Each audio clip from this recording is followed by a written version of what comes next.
C'est ça le thème de ce matin. On a vu ne pas relâcher. Et ce matin, on va parler de la piété. Nous aspirons tous à expérimenter la puissance de Dieu. Mais la puissance de Dieu se trouve dans les choses de Dieu. Et connaît les choses de Dieu, pratique-les et rentre dans le mystère de Dieu. Dieu est un Dieu mystérieux. C'est un Dieu caché qui se cherche. Il dit, il se laisse trouver, et pas ceux qui le cherchent.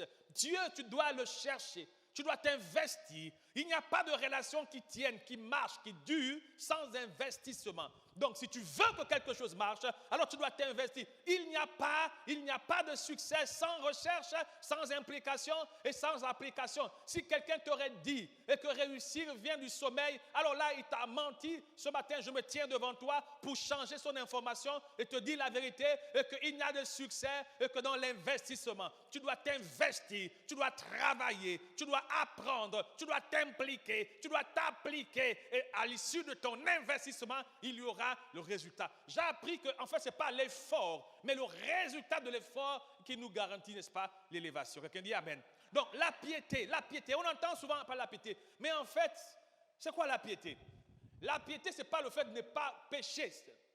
La piété n'est pas que le fait de se sanctifier. Mais en fait, la piété, c'est un ensemble de valeurs exigées et exigeables par la parole de Dieu ou par la religion.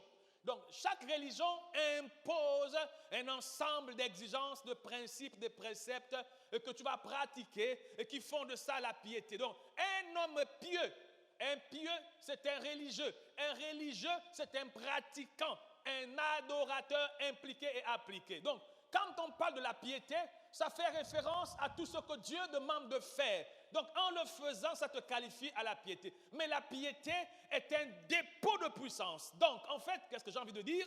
Je suis en train de te dire ce matin que la mise en application avec exagération de la volonté de Dieu te conduit à la démonstration de la personne de Dieu. Alléluia.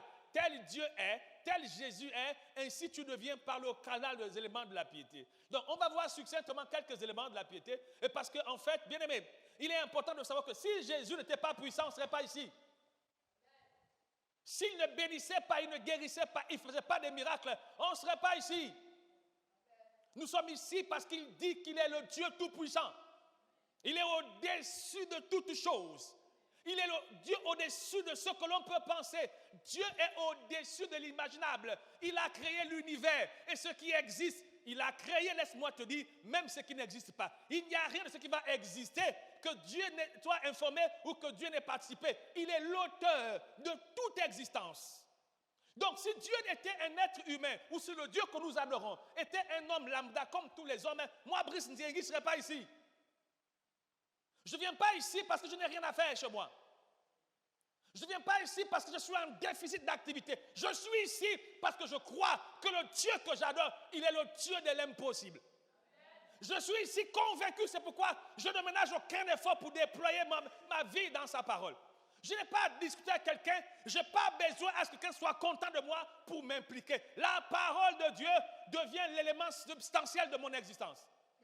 Je vis pour ça. Je vis par ça. Je vis à cause de ça. Et c'est parce que je vis cela, je vis pour ça et à cause de ça, que ce qu'il est, ce qu'il a, ce doit être mon partage. Amen. Alléluia. C'est pourquoi je ne suis pas ici parce que quelqu'un me veut. Je ne suis pas ici pour être contemplé, admiré, apprécié. Je ne crois pas aussi que tu es ici parce qu'il te manque de l'affaire. Tu n'as pas quitté tes activités. Tu n'as pas pris les risques pour braver le temps, les intempéries pour être ici par hasard. Non, mais je ne crois pas que tu es venu te distraire. Non, mais je ne crois pas que tu es venu au théâtre. Non, je ne crois pas que tu es là parce qu'en fait, la vie t'a... Non, je crois que tu es là parce que tu veux quelque chose. Je crois que tu es là parce que tu attends quelque chose comme moi. Si tel est le cas, alors suivons. Il dit, suis-moi et je te ferai. Suis-moi et je te... Suis-moi et je te... Donc ce matin, ne te suis pas. Suis-le. Si tu es venu ici, c'est qu'il y a une raison divine. Alors, ne permets pas à ce que le diable t'empêche d'être et de devenir ce que Dieu a prévu. En tout cas, moi, je vous dis tous les jours, je ne suis pas ici parce que je n'ai rien à faire. Je suis ici parce que ma vie est reliée ici. Donc quand je viens ici, je viens prendre ma part. pour brûler dangereusement dans le monde. Et Satan sait que je suis énervé. C'est pourquoi ce matin, on va prier. On va déclarer la parole de Dieu. Que cette parole entre dans tes entrailles, apporte la vie, change la mort, enlève tout ce que le diable a déposé. Parce qu'il déclare que sa parole est une arme, une puissance, une lumière. Sa parole est plus qu'un remède. Elle est plus puissante que les puissantes qui existent. Sa parole fait des miracles, des prodiges. Il n'y a rien qui existe, qui opère, qui n'était fait par sa parole. Au commencement, la parole. Et ce matin, au nom de Jésus, je brise tout raisonnement. Je m'oppose à tout voleur d'informations, celui qui se tient dans tes oreilles là, je chasse au nom de Jésus. Sors! Celui qui maintient ton cœur dans le raisonnement, sors! Marc chapitre 16, 17, il dit quoi? Voici les miracles qui accompagneront ceux qui auront cru. En mon nom, ils chasseront les démons d'or. Je chasse. Tu sais, dans Éphésiens chapitre 6, 12, il dit qu'on n'a pas lutté contre la chair et le sang. Nos ennemis sont des esprits, des entités qui opèrent dans l'ombre et qui sont là, qui facilitent les vies. C'est pourquoi ce matin, je chasse tout démon de l'enfer. Tout démon. Au son de ma voix, démon dehors. Que quelqu'un soit libéré ce matin. Qu'il reçoive particulièrement, profondément. Et qu'il rentre dans le miracle ce matin. Le miracle, la parole. Voici les miracles qui accompagneront ceux qui auront cru. Donc si tu crois, tu rentres dans les miracles de Dieu. Quel que soit le blocage, je dis quel que soit le blocage, quelle que soit la puissance du diable, quel que soit le nom qu'on leur donne, il dit si tu crois, les miracles t'accompagnent. Quel que soit ce qu'on a fait contre toi, tu es né, on a dit, on a fait. Il dit si tu crois, voici les miracles qui accompagneront ceux qui auront cru. Alors ce matin, je déclare le miracle dans ta vie. Quel que soit sur quoi tu es assis, les obstacles, les blocages, quel que soit le nombre d'entités qu'il y a contre toi, je m'en fous de savoir de quelle famille tu sors, qui est ton grand-père, ta grand-mère. Je m'en fous de savoir quelle est l'alliance maléfique sur laquelle on a mis ta famille. Je m'en fous de savoir. Je crois que Jésus est tout-puissant. Je crois que Jésus est tout-puissant. Je crois qu'il est tout-puissant. Et je déclare la puissance dans ta vie. Au nom de Jésus. Dis-moi 3 fois amen. Hein? Ne t'ai-je pas dit que si tu crois, tu? Ne t'ai-je pas dit que si tu crois, tu? Il y a des voleurs de paroles. Quand Dieu veut te parler, il vient te voler ça. Mais tu ne le vois pas venir. Je chasse tout esprit impur qui, à l'instant où je parle, contrôle ta pensée. Alors que je parle, tu es distrait. Je chasse de ta conscience, de ton subconscient, de tes émotions, de ta volonté, de ton être intérieur. Je chasse. Je ramène tes pensées captives à l'obéissance de la parole de Dieu. Je chasse le sommeil. Je chasse cette entité qui gravite dans ton cosmos personnel au nom de Jésus. Que ton être soit libéré. Je brise ton orgueil. Je brise l'insolence. Je brise l'arrogance. Tout démon assis dans ton être sort au nom de Jésus. La Bible est claire. On lutte contre les esprits. Et quand on parle d'esprit, ça fait référence à dimension invisible. Tu me vois prier, tu te dis, qu'est-ce qu'il fait comme ça? Oui, je suis en train de les chasser. Et ce matin, tu reçois la parole. Tu reçois la parole au nom de Jésus. Tu reçois la parole au nom de Jésus. Tu reçois la parole au nom de Jésus. Que la parole s'asseye dans ton cœur. Qu'elle pénètre tes entrailles au nom de Jésus. Cet instant, ce jour-là, rentre le miracle. Avant la fin du culte, un miracle dans ta vie se passer. Avant la fin du culte, un miracle se passe au nom de Jésus. La parole dans ta vie ce matin. La parole en toi ce matin. La parole de Dieu en toi ce matin. Au nom de Jésus. Si tu crois, tu verras la gloire de Dieu. Crois. Quel que soit le fardeau qui y a sur toi ce matin, je brise ce fardeau au nom de Jésus. Quel que soit le lien qui te maintient en solitude, je brise ce lien au nom de Jésus. Je brise ce lien au nom de Jésus. Je brise. Oh nom puissant de Jésus. Il est écrit, c'est le nom qui est au-dessus de tous les noms. Et c'est pourquoi je crie sur ce nom, car ce nom me donne autorité et autorisation face au monde des ténèbres. Par ce nom, je marche sur les serpents. C'est pourquoi je crie. Jésus a chassé les démons. Il a chassé. Alléluia. Amen. Gloire à Jésus. Merci Saint-Esprit. La puissance de la piété. La piété, ce n'est pas que la sanctification. Ce sont les exigences qu'impose notre alliance. Donc, il y a des choses que nous devions faire parce que nous sommes chrétiens, qui ne sont pas à négocier. Et puis ces choses attirent et attractent la puissance de Dieu. Je te dis, mon frère, si Dieu n'était pas puissant, nous ne serons pas ici. Si Jésus n'a pas été élevé, surélevé, souverainement, nous ne serons pas ici. Les autres, on sait où ils sont. C'est pourquoi ils vont à la Mecque tous les temps. Mais on nous dit que le tombeau est vide. Le tombeau est vide. Allez-y en pèlerinage en Israël. Le tombeau est vide. Jésus est sorti. Avec son corps. Jésus, il est assis à la droite du Père. Jésus, notre bouclier, notre force, notre rédempteur, consolateur. Jésus nous a mis à part. C'est pourquoi ce matin, en ce jour, laisse Dieu faire. Je te dis au nom de Jésus.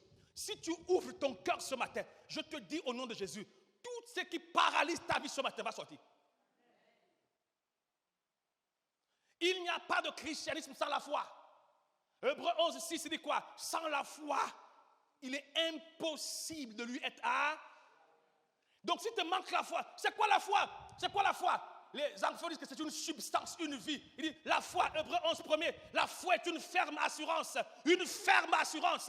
Je dis ça va se passer, ça va se passer. Une ferme assurance des choses qu'on espère. Une démonstration des choses qu'on ne voit pas. Donc tu commences à parler, tu n'as pas encore vu. Tu commences à crier, je suis guéri, je suis guéri.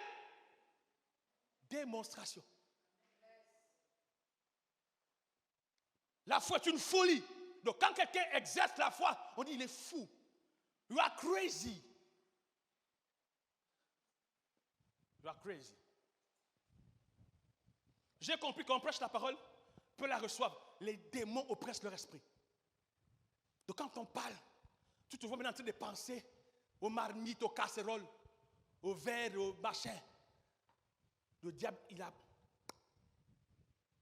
forteresse, système de pensée. Briser le système de pensée. Et c'est pourquoi il faut prendre du temps pour chasser les démons. Avant l'exercice de la parole, il faut chasser les démons de raisonnement, d'opposition, de jugement, de condamnation, de critique. Des démons obscurs, des démons qui maintiennent tout ton être dans l'inconformité. Et je rends grâce à Dieu ce matin. Alléluia. Merci Jésus.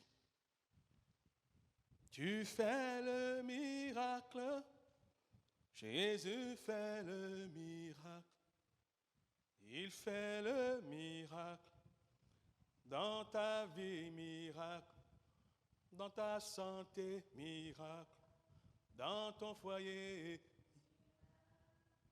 dans ta vie, dans tes études, dans tes projets. Oh, toute ta vie, Jésus fait des miracles. Dans ta vie, je dis miracle. Oh, ce matin, je dis à Chrétien d'Impact, dans la vie du peuple, chez les papas aussi, même chez les mamans aussi, sans oublier les enfants et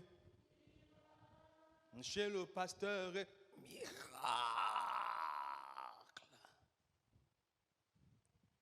Alléluia. Miracle dans ma vie au nom de Jésus. La piété ensemble des exigences de la religion ou que la religion impose. Donc en tant que chrétien, il y a un ensemble d'exigences que tu dois connaître et comprendre si tu veux flirter dans la dimension de puissance de Dieu. Il y a un ensemble d'exigences, de vérité, que tu te dois, mon frère, ma soeur, de pratiquer de manière indiscutable. Un ensemble de vérités. Un ensemble de vérités. Si tu veux la puissance, il n'y a pas de christianisme sans puissance. Il n'y a pas de christianisme sans puissance. Il n'y a pas de christianisme, je veux même dire, sans miracle. la différence qu'il y a entre toi, moi chrétien, et puis les autres, c'est la puissance. Ce n'est pas le fait de connaître les versets bibliques. La différence qu'il y a entre le chrétien et puis le païen ou bien quelqu'un d'autre, c'est la puissance. Et Paul parle de la démonstration de puissance. Un chrétien est un homme, une femme de puissance. Ta vie est une vie de témoignage. Je te dis, il y a une différence entre quelqu'un qui prie et qui ne prie pas. Il dit dans Malachie chapitre 3, 18, il dit, vous verrez la différence entre ceux qui me servent et ceux qui ne me servent pas. Il y a une différence. Un chrétien n'est pas un païen. Un chrétien n'est pas un païen. Un chrétien n'est pas un musulman. Un chrétien n'est pas un bouddhiste, je ne sais pas quoi. Un chrétien, c'est un illuminé, un puissant, une démonstration de puissance, d'impact, d'effet. Le chrétien est l'expression de la puissance suprême.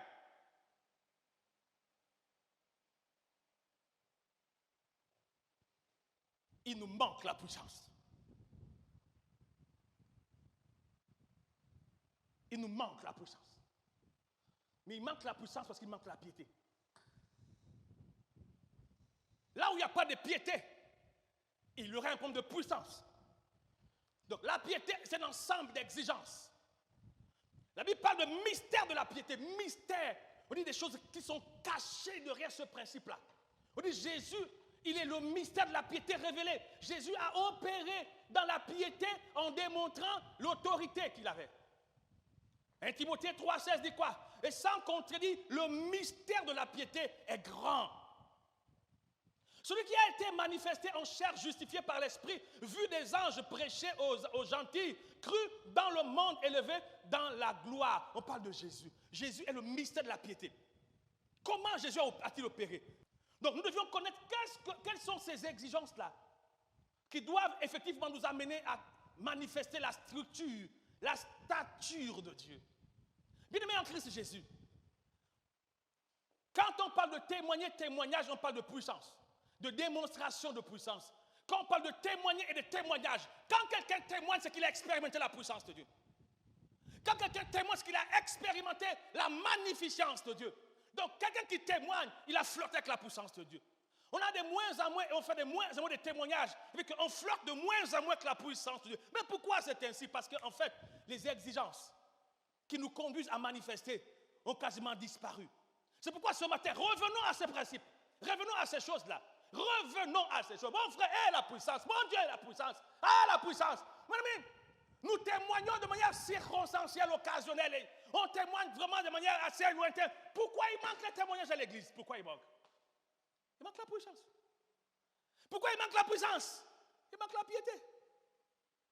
Nous ne sommes plus des chrétiens pieux.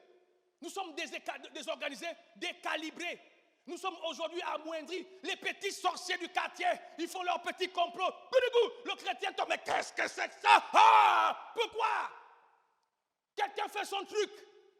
Il lance un chrétien, le chrétien encaisse, et pourtant il incarne l'autorité de Christ sur la terre. Qu'est-ce que ça? Et vous savez, on va dire non, c'est inacceptable qu'un occultiste fasse ses incantations dans son sanctuaire et que toi qui dors sous l'ombre du Très-Haut et tu sois victime. Et ça doit te rébeller. T'énerver, qu'est-ce que c'est que ça? Je ne veux pas perdre mon temps à l'église. Si je viens à l'église, je me dois de me conformer pour témoigner de la puissance de Dieu. Beaucoup viennent pour se distraire. Ils ont eu un petit temps, ils viennent. À la source de vie, on trouve du temps toujours. Là où se trouve la source de vie, on trouve toujours du temps. Parce qu'on sait que si on n'y va pas, on perd la vie. Alléluia. Amen, amen. Dis moi je suis fâché. Hein? Mais tu n'es même pas convaincu, tu n'es pas fâché toi. Tu n'es pas fâché? Es-tu content de voir comme ça? Le diable fait ce qu'il fait dans ta famille, dans ta maison, dans ta vie, et puis il fait comme il veut, il fait gauche, droite, gauche, droite. Non, il faut que ça s'arrête. Il faut que ça s'arrête. Il faut que ça s'arrête. Il dit quoi? Je déclare qu'il préfère la piété au sacrifice. Il dit, car j'aime la piété et non les sacrifices. et la connaissance de Dieu plus que les holocaustes. Il dit, car j'aime la piété. C'est quoi le sacrifice? Je trouve quand même du temps. Je me bats pour venir à l'église. C'est un sacrifice. Mais beaucoup viennent à l'église en se battant sans la nature de piété en eux. Donc il dit que j'aime la piété plus que le sacrifice. Donc si tu viens à l'église sans, n'est-ce pas, marcher à la dimension de Dieu, c'est pour rien que tu viens. Parce que les gens te voient venir à l'église, on dit que tu es chrétien. Mais les gens attendent te voir manifester la structure de Dieu. Les gens veulent te voir manifester la puissance de Dieu. Et ce que le Seigneur déclare, dit, ainsi les gens reconnaîtraient ton Dieu. Vous savez, pourquoi est-ce qu'à Babylone, on a reconnu Dieu comme étant tout puissant? Parce que, n'est-ce pas, les Babyloniens ont tenté. Ils ont mis Daniel en prison, dans la fosse aux lions, rien à faire. Les lions, vous savez la fosse aux lions là, les lions là, on les laissait, quand on va mettre quelqu'un dedans, on laissait toujours sans manger, sans boire. Donc quand on jette quelqu'un, avant qu'il n'atterrisse, les lions l'ont déjà dévoré. Donc ils ont laissé les loups là, franchement, 14 jours sans manger, sans boire. Ils étaient affamés. Pour quand ils vont jeter Daniel comme ça, les gars vont rien à faire. Tu connais la fraise ardente? Ils ont chauffé 3 fois, 7 fois plus, je ne sais pas, pour que ça puisse brûler. On dit que même ceux qui jetaient les gens dedans, eux-mêmes, ils ont été brûlés. Daniel a fait reconnaître son Dieu comme étant le Dieu tout-puissant. À cause de lui, Dieu a été reconnu chez les Babyloniens comme étant le Dieu incomparable. La royauté prend un décret pour dire, jamais, quiconque parle mal de ce Dieu-là, pour qu'on nous respecte, on doit voir qui est notre Dieu. Pour que les gens te respectent dans ta famille, pour que les gens te prennent au sérieux, ils doivent voir ton Dieu agir.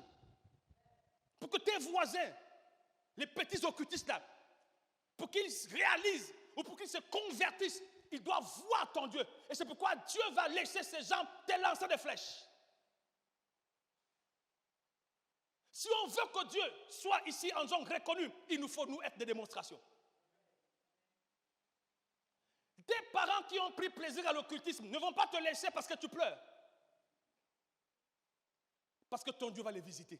Oh, je déclare que ton Dieu va les visiter au nom de Jésus. Ton Dieu va les visiter au nom de Jésus.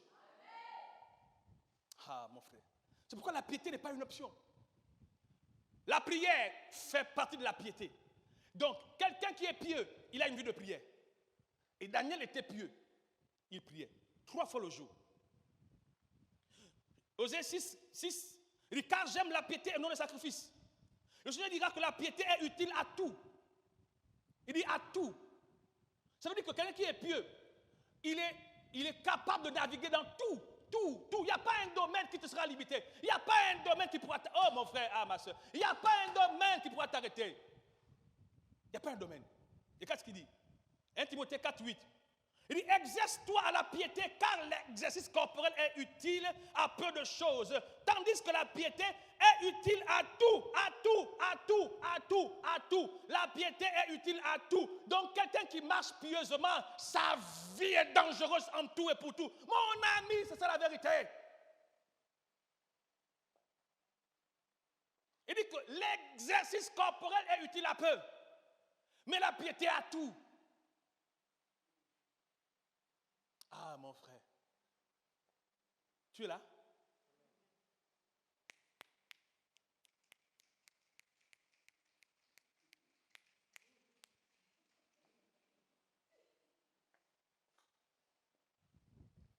Souvent, quand on parle de piété, on a caricaturé un ensemble d'informations. Mais la piété, c'est tout. Ce qui fait le christianisme. On va voir certains. Est utile à tout, ayant la promesse de la vie présente et celle qui est à venir. Ayant la promesse de la vie présente et à venir. Donc, quelqu'un qui est pieux, il navigue dans la vie présente et dans la vie future.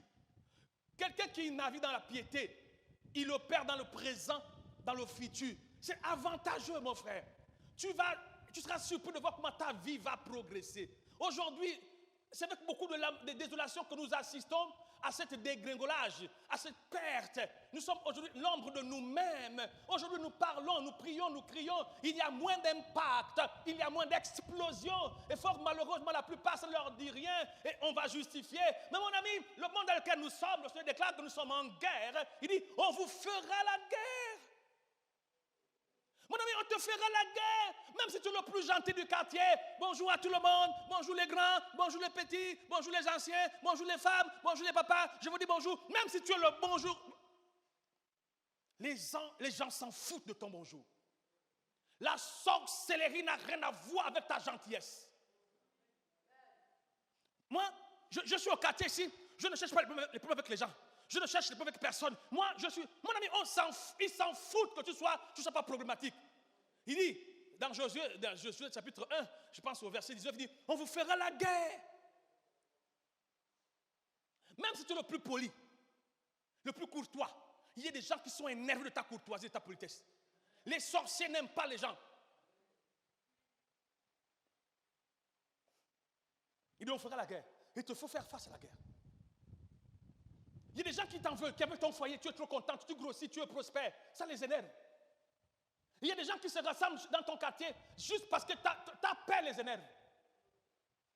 Ils aiment te voir souffrir, ils aiment te voir pleurer, ils aiment te voir souffrir, ils aiment quand chez toi, ils aiment ça. Il y a des gens qui aiment te voir troublé, inquiété, maltraité, dépassé, assujetti. Il y a des gens qui aiment ça. Dieu dit, on te fera la guerre. Tu n'as rien fait à personne, mais il y a des gens qui te lancent des missiles. Tu dois y faire face. Tu dois y faire face. Mais comment tu y fais face?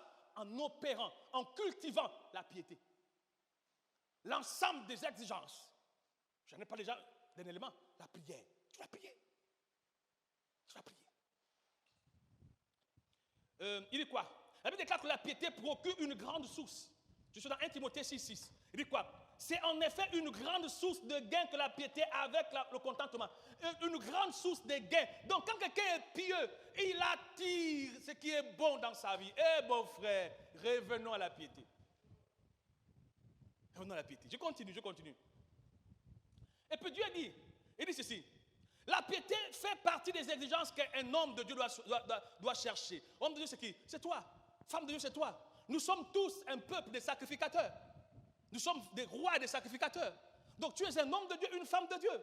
Ce n'est pas le fait de ne pas tenir le micro, de ne pas être sur l'estrade, que tu n'es pas homme, femme de Dieu. Tu es une femme de Dieu, puisque tu as choisi Dieu. Et les principes de Dieu font partie de ta norme de vie. Donc il dit quoi? Il dit, pour toi, homme de Dieu, fuis ces choses et recherche la justice, la piété, la foi, la charité, la patience, la douceur. Il dit, recherche-les. Ça veut dire que ce ne sont pas des choses qui sont avec nous.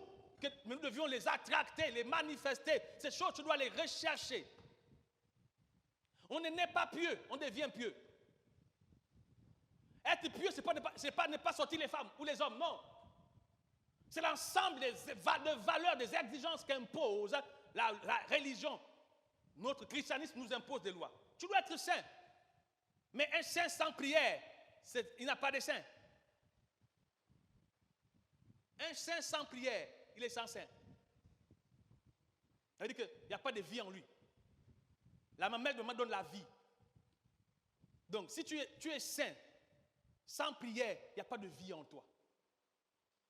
Amen. On continue. La Bible déclare qu'il y a des gens qui ont l'apparence de piété, qu'on peut faire semblant. On peut faire semblant. Mais la piété a des exigences. Si tu fais semblant d'avoir une attitude alors que tu ne cultives pas ces valeurs, tu perds ton temps. Tu perds ton temps. Écoute-moi, mon frère. J'ai écouté un homme de Dieu qui parle de la puissance. J'ai commencé à parler, demander à mon épouse, j'ai dit, je veux la puissance. Il me faut la puissance. C'est pas que je n'ai pas expérimenté. Je dis, je veux la puissance. Je veux la puissance. Un christianisme sans puissance égale une eau sans poisson. Une eau sans poisson, c'est une eau sans vie. Père, il me faut la puissance. C'est pas possible. Comment on peut opérer sans puissance dans un monde où l'occultisme, la sorcellerie atteint des proportions qui dépassent l'entendement? Comment on peut opérer sans puissance dans un environnement où tout le monde a un petit gris-gris? Comment on peut opérer sans puissance dans un monde comme celui-ci au Gabon où les loges sont développées? Comment on peut opérer? Mais il a puissance. Il a la Bible. Et soumets-toi dedans. le mal a grandi. Dieu dit quoi? Que la charité va se refroidir. Donc l'amour de Dieu, l'amour du prochain a baissé. Ce n'est pas que les deux ont baissé. Ce n'est pas l'amour et la haine qui ont baissé. Si l'amour baisse, la haine monte. Donc Dieu parle d'un refroidissement dangerosissime. Donc le refroidissement aujourd'hui a tellement baissé que le mal est tellement monté. Et ce qui fait que les gens cultivent le mal à tout bout des champs. Il y a des gens qui ont le poison dans les mains, dans les ongles. Tu vas boire, quand il dépose, c'est fini. Il y a des gens qui marchent avec les fusils nocturnes entre les mains. Mais vous savez, aujourd'hui, on a Internet, on suit des émissions. Il y a des gens qui ont les fusils nocturnes partout où ils passent. Pas ils déposent. Pauvre frère que tu arrives, dès que tu traverses, ça existe. Ça existe. Dormez. Dormez. On a vu un papa, 80, combien d'années? 100 ans? 80. Le gars, il court. Aujourd'hui là, quand tu te vois là, tu vas atteindre 80 ans. Ça te dit rien, tu ne comptes pas les années, hein? Vis sans compter. Dieu dit qu'apprends-nous à compter les jours. Moi, je me pose des questions. Vous savez, moi, j'ai déjà 40 ans dépassé. Donc, je suis à midi de ma vie. Je suis là. Donc maintenant, je descends. Donc, dans les 40 ans, si 70 ans, 30 ans, il te reste de vie. Tu sais, 30 ans, ferme les yeux, tu te réveilles, c'est passé. Toi, quand tu te vois là, tu vas atteindre 80 ans. Si Dieu n'a pas pitié de toi et moi. De toute façon, tu grilles ta vie. De toute façon, tu fais. Parce que la piété conduit à la longévité. La piété conduit à la vie de Dieu. Quand on parle de sainteté, tu dis, oh la sainteté, pourquoi je suis encore jeune. Tu sais que les erreurs de jeunesse causent des douleurs dans la vieillesse. J'ai dit quoi? Donc une jeunesse mal exploitée égale une vieillesse en difficulté. Nos jeunes, je m'en rends compte. On te dit que quand tu as tes 40 ans, oh les yeux font comme ci, oh les dents font comme ça, oh les reins font comme ça, oh à part de 40 ans, il y a déjà ça, il y a déjà ça. Toi tu es mon ami. La mauvaise gestion de ta vie de jeunesse te prépare à une vieillesse douloureuse. Tu auras un lit à l'hôpital. Nul essence au nom de Jésus. J'annule sur ta vie. Ça ne doit pas t'arriver au nom de Jésus. Donc, je parle aux autres, pas à toi. Tous ceux qui grillent leur vie se préparent à avoir des lits dans les hôpitaux. Une semaine à la maison, 3 semaines hospitalisées. Seigneur, c'est pas ça. Non, je ne viens pas à l'église pour ça. Je ne viens pas à l'église pour finir comme ça.